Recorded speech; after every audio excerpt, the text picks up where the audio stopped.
आप देख रहे हैं सूत्रकार समाचार।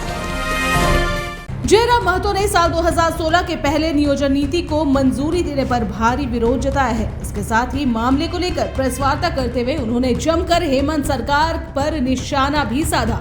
जयराम महतो ने कहा कि होली के बाद विधानसभा में सत्र शुरू होते ही हेमंत सरकार फिर से नियोजन नीति पर विधेयक लाए। ये नई नियोजन नीति राज्य के युवाओं के बेहतरी के लिए नहीं है। इसके साथ ही जयराम महतो ने कहा कि आज राज्य की हर एक जनता राज्य की दुर्गति के बारे में जानती है। साथ ही उन्होंने हेमंत सरकार पर निशाना साधते हुए इस राज्य की सबसे बेकार सरकार होने की बात भी कही। आगे उन्होंने कहा कि ये सरकार युवाओं के भविष्य के साथ खिलवाड़ कर रही है। ये विधेयक यहाँ के युवाओं के हित के लिए होना चाहिए, क्योंकि इस राज्य में नियोजन की काफी कमी है और हेमंत सरकार नियोजन के मुद्दे को लेकर ही सत्ता में आई थी। वहीं जयराम महतो ने नियोजन को जमीन से जोड़कर भी क्या कुछ कहा, आइए देखते हैं। 3.25 करोड़ झारखंड की जनता और झारखंड सरकार को संदेश होगा कि अभी जो विधानसभा का सत्र होली के बाद फिर से प्रारंभ होगा, उसमें आप कोई ऐसा विधेयक लेकर आए नियोजन नीति को लेकर, और भाषा के बैरियर को आप समाप्त नहीं कर सकते हैं। आप किसी भी राज्य में चले जाएं, जिन राज्यों में भाषा एक आइडेंटिटी के तौर पर है, और उन राज्यों को संरक्षण के लिए कहीं ना कहीं भाषा को बैरियर के तौर पर इस्तेमाल किया जाता है। लेकिन आप अगर भाषा के बैरियर को समाप्त करते हैं, और कितना दुर्भाग्य का विषय। एक मुझे लगता है एक बहुत कम पढ़ा लिखा छात्र इस बात को समझ सकता है। मुझे लगता है जो पढ़े लिखे नहीं भी है वे लोग जान सकते हैं कि आज कितनी दुर्गति इस राज्य की है। आप अंग्रेजी को क्षेत्रीय भाषा में शामिल कर रहे हैं, हिंदी उर्दू आपका मन को लेकर आप क्षेत्रीय भाषा में शामिल कर रहे हैं। कितना दुर्भाग्य का विषय है।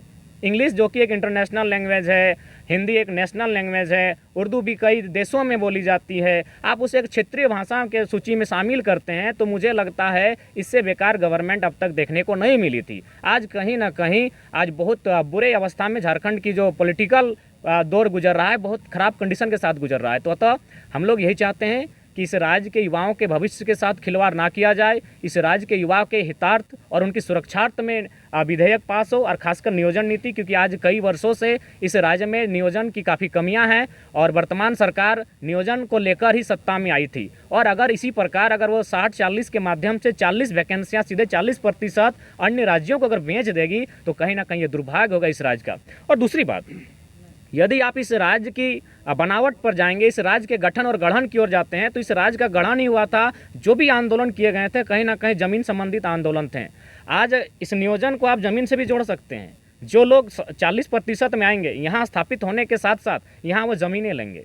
ज़मीनें लेने के साथ साथ क्या होगा, वोटर आईडी यहाँ बनेगा, आधार कार्ड यहाँ बनेगा, और फाइनली एक दिन ऐसा होगा कि पॉलिटिकल डैमेज होगा। उसका जो मैंने ताज़ा उदाहरण है कोयलांचल का क्षेत्र, धनबाद, झरिया, बेरमो, बोकारो। आज अन्य राज्यों के लोग जो रहने बसने आए, यहाँ उनकी तादाद इतनी बढ़ गई है कि आज कह सकते हैं वो 2 राज्यों में वोटर आईडी कार्ड के माध्यम से सरकार भी बना रहे हैं, अपने विधायक भी चुन रहे हैं, और फाइनली झारखंड के लोगों के जो अधिकार हैं, राइट्स हैं, उनको कहीं ना कहीं पूरी तरह से नेस्तनाबूद कर रहे हैं। तो अतः आज झारखंड के युवाओं को विशेषकर इस 60-40 की नीति के विरोध में अपने स्वर को बुलंद करना होगा, और इतना ज़ोरदार बुलंद करना होगा कि इसी सत्र में, ये जो सत्र आपका 12 तारीख के बाद शायद संभावना है फिर से प्रारंभ होगा, उसी सत्र में नियोजन नीति झारखंड के हित में जिस प्रकार से हो, भाषा को बैरियर बनाकर, खतियान को बैरियर बनाकर झारखंड के युवाओं के हितमर बने, इसके लिए आज युवाओं को एक स्वर में आवाज़ को बुलंद करना होगा।